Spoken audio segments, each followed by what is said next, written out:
તારીખ 9 જૂન 2025 સોમવાર. સંત યોહાનના ગ્રંથમાંથી પાઠ 19મો અધ્યાય કડી 25-34.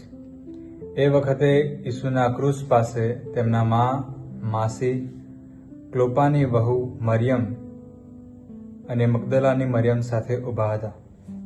ઈસુએ પોતાના માને અને તેમની પાસે ઊભેલા પોતાના વહાલા શિષ્યને જોઈને માને કહ્યું, બાઈ, આ તારો દીકરો. પછી શિષ્યને કહ્યું, આ તારી મા. અને તે ઘડીએ શિષ્યએ તેમને પોતાને ત્યાં રાખ્યા. ત્યાર પછી હવે બધું પૂરું થયું છે એમ જાણતા હોઈને શાસ્ત્રની વાણી સાચી પાડવા ઈસુએ કહ્યું, મને તરસ લાગી છે. ખાટો દ્રાક્ષરસ ભરેલી એક બરણી ત્યાં પડી હતી, એટલે તેમાં એક વાદળી બોળી ભાલામાં ખોસી તેમના મોઢ આગળ ધરવામાં આવી. ખાટો દ્રાક્ષરસ લીધા પછી ઈસુ બોલ્યા, પૂરું થયું. આમ કહીને માથું નવામીને તેમણે પ્રાણ સોંપી દીધા. એ પાસખાની તૈયારીનો દિવસ હતો. વિશ્રામવારને દિવસે સબો ક્રૂસ ઉપર રહે એમ યહૂદીઓ ઈચ્છતા ન હતા. વળી એ વિશ્રામવાર તો મોટો પર્વનો દિવસ હતો. આથી તેઓએ પિલાતને વિનંતી કરી કે પગ તોડીને સબને ઉતારી લો.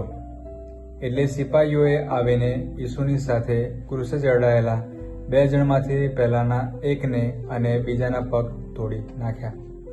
પણ જ્યારે તેઓ ઈસુ પાસે આવ્યા ત્યારે તેમને માલુમ પડ્યું કે તે તો મરણ પામી ચૂક્યા છે, એટલે તેમણે તેના પગ તોડ્યા નહીં.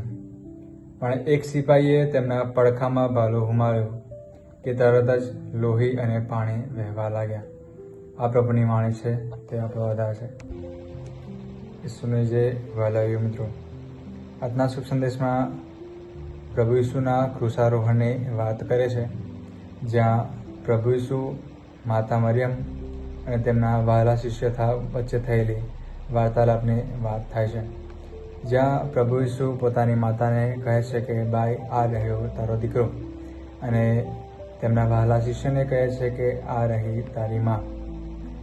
આવી અસહ્ય પીડાની વચ્ચે તે પોતાના મા પ્રત્યે એક વેદના અને એક લાગણી જતાવે છે.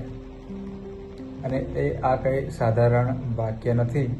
આ એક જવાબદારી અને સંવેદના અને સંબંધોની નવી એક વ્યાખ્યા છે, જ્યાં પ્રભુ ઈસુ આ બધું કહીને કહે છે કે પૂરું થયું અને પોતાના પ્રાણ છોડી દે છે. ત્યારે આપણે પોતાની જાતને પૂછીએ કે શું હું પણ એવા પ્રેમ માટે તૈયાર છું?